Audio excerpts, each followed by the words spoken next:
Number 1, you can isolate the vocals in any song. I mean, completely remove the instruments. Easy to do. Let's say you've got a Taylor Swift song like this one. Sounds great. If you want to just hear the vocals only, you make sure the clip is highlighted in the timeline. You select Audio, Basic, and you scroll down to Vocal Isolation.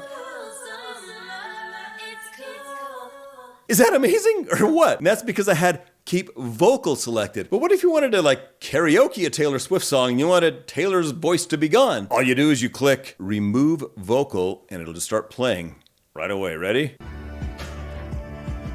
It's cool, that's what I tell them, no rules, unbreakable heaven, but ooh, whoa. Okay, some people probably shouldn't sing karaoke, but you can do that. Number 2, what if you don't want to be on camera, but you want some artificial intelligence that looks like a person to be your on-camera talent? Super easy to do. You just jump in here into text, click on default, drag it down to the timeline, jump up here under text, basic, and type in your text.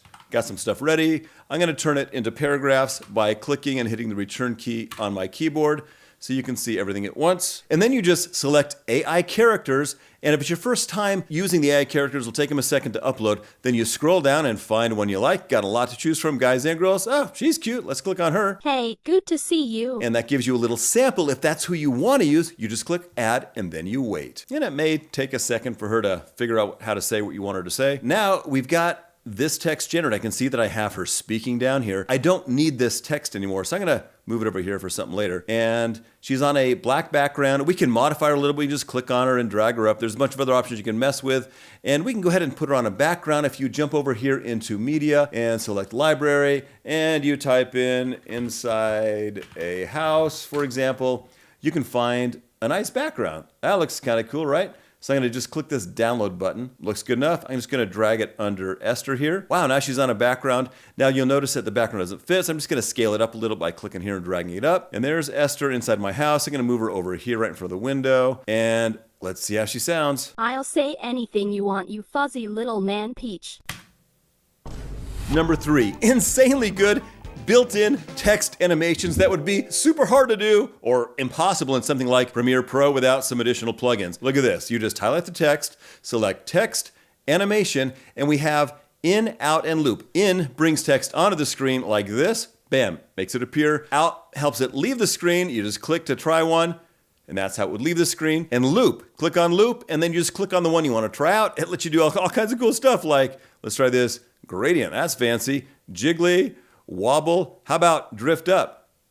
That's pretty cool. Number 4, what if you want to put the text behind you? Let's go ahead and grab me right here, throw some text on top. I'm going to make it as long as I'm speaking, and we'll just kind of leave what we've got going on here, but it's in front of me and it's a big mess, and how cool would it be if it just fluttered up behind me? Well, all you gotta do is duplicate this layer of me. I can hold down the Option key on a Mac, the Alt key on a PC, and click and drag it up to duplicate that layer like magic. And I'm gonna take this text layer and just drag it beneath here. And I'm gonna line these up so they kind of fit nearly perfectly. I can't see me yet. In other programs, this would be super hard to do, like Premiere. This would be a friggin' pain to remove me. Then I just click on this top layer right here, and I select Video Cutout, and I scroll down to Auto Cutout. Notice that it says only human figures can be cut out, but maybe someday in the future that will change. Right now it's only human figures.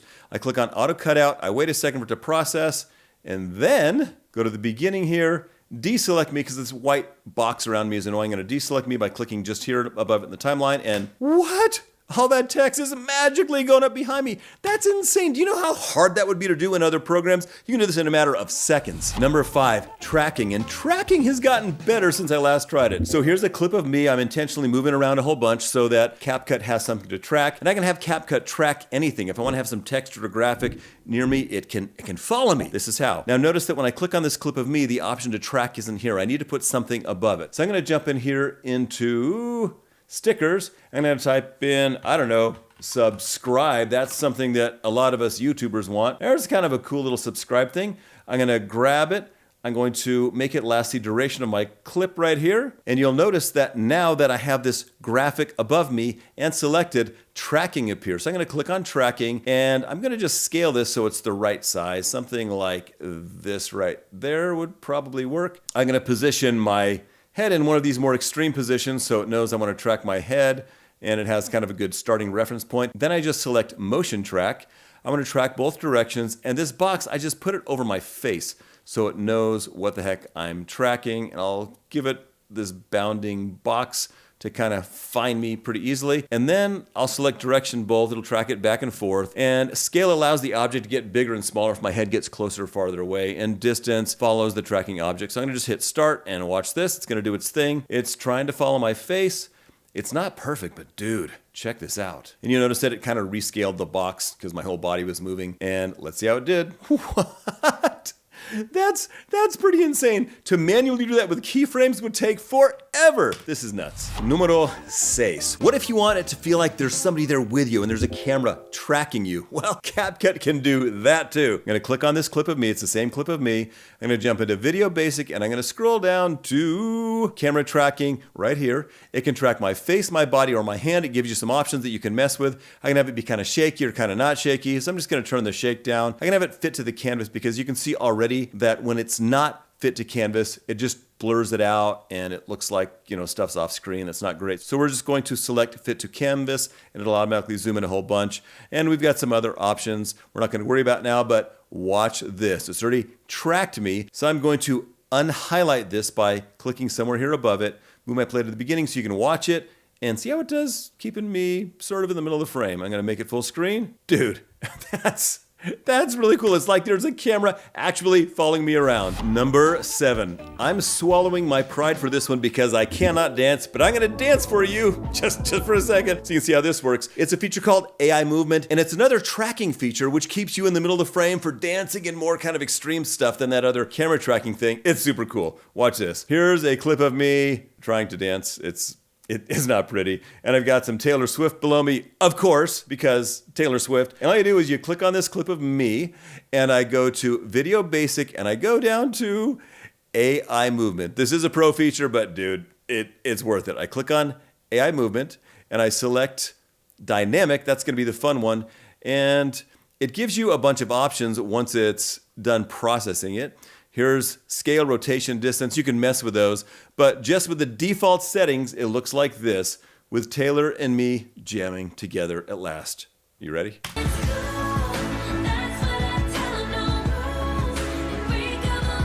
What? You gotta try this. This is too much fun. Number 8. Did the camera add 10 pounds, or maybe you just had too many Twinkies before the shoot? Capcut's got you covered. Just select the clip of you that you want to enhance. Go to Video, Enhance, and you can fix your face. I'm sure your face doesn't need fixing. Mine often does. Or let's go down to facial beauty. No. We'll just go down to body for this one, just kind of for fun. So we're going to click on body, and what if I want straighter shoulders? I can make my shoulders a little bigger. I can widen my shoulders naturally. Arms, well, they think you want to get skinnier. I want mine to be bigger. So you can mess with all these things, and you can make your body a little skinnier like that. Change your waist. I don't know if I can find my waist. Yeah, it's finding my waist.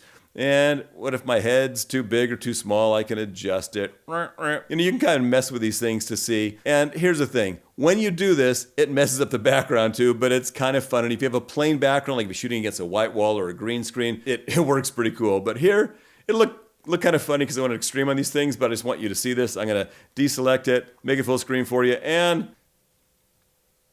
you can see the background wobbling and stuff, but still, man, that's a pretty cool feature. Number 9, you're on TikTok, you're on YouTube, and everybody's got these cool captions that are animated and colors and all this stuff, and you think, okay, I know how to add text now, and I can type one text at a time. But what if you just automatically add insanely cool captions? You can. Let's jump over to that same clip of me with my enhanced shoulders and natural enhanced beauty, and let's say we want to add captions. You just click on text, you scroll on auto captions, and you choose your language. I have no idea why mine is defaulting to Chinese because my Chinese isn't great. I do know a little bit. If anyone speaks Chinese, let me know if I said this right. 你会说普通话吗? That means, do you speak Chinese? I think. So I'm gonna choose English because my English is considerably better and I spoke English here, and I'm just gonna hit create. Watch this. You can see that it added captions for me right here, and if we zoom out by hitting Shift Z to see the entire timeline, we can see that it tried to add captions for the whole thing when it heard words. You can click and modify them by selecting a caption and clicking captions up here on the top left, and we can see if got everything correct. And I can scroll through here and go, yeah, it looks like that's all right, which is cool. It's done. It did everything and it did it correctly. So it's fine like this, but what if you want it to be fancy like all those cool ones you see on TikTok? Super easy. You simply select text, you select templates, and scroll down here to captions, and you have these really cool, awesome captions. You can test them by clicking on them. Some of them are pro, some of them are free. Here's one I really like. Watch this. We're gonna just select it and try it. Here's another secret. Most fancy looking animated graphics mostly consist of cutting stuff out and moving it. What? Looks great. Maybe it's kind of small. So we just want to select one of them and make sure that apply to all is selected. It's selected by default. And then we're going to select basic and just scale it up a tiny bit, maybe 8 or so. And it looks like this now. It consists of cutting stuff out. And what if you don't like the green? Well, make sure you got some green up there so you can see what the color is going to change. So you just click on this green right here under text basic. And we probably want, pink because pink's dope. There's some pink. And now it looks like this. It consists of cutting stuff out. Dude, in like 30 seconds, you can have insanely cool looking animated captions. Number 10. So we already fixed the body, but what if you're having a bad skin day? Can Capcut help you with that too? Yeah. So we're going to highlight this text, delete it. And I'm just gonna zoom in on my face where my eyes are open just by clicking the slider here and dragging it up a little bit. And I'm gonna drag me down just so you can see my face. And it's not a horrific skin day, but it could be better. So I'm just going to select Video, Basic, and I'm gonna scroll down to Image Enhancement, which is right here. Before I do, bear in mind that it is going to upload this video to the server and then re-download. It's gonna take a second. Because I've already done it, it'll be instant. But when you do it, it might take a minute, especially if it's a really long video, and it'll ask your permission. But watch this. Here's me before image enhancement. Here is after, before, after, before, after. You can make money with YouTube, whether it's to promote your widgets, sell houses, or grow to the point you're making money with AdSense. But you gotta learn to edit first, man. The fastest way to learn to edit is to get good and comfortable on Capcut. It is the best editing program for beginners, has insane and easy effects built in, and you can learn it in like 2 days with my course, Master Capcut. I'll also tell you how to get people to watch your videos. I'm guessing no one's watching your videos right now, am I right? So stop screwing around and take that step to start actually making money with video. Click right here or hit the link in the description. There's like no risk, dude. If you hate it, just say, I hate you, Trevor, and I'll just give you all your money back. Trevor. Don't say it, Kevin.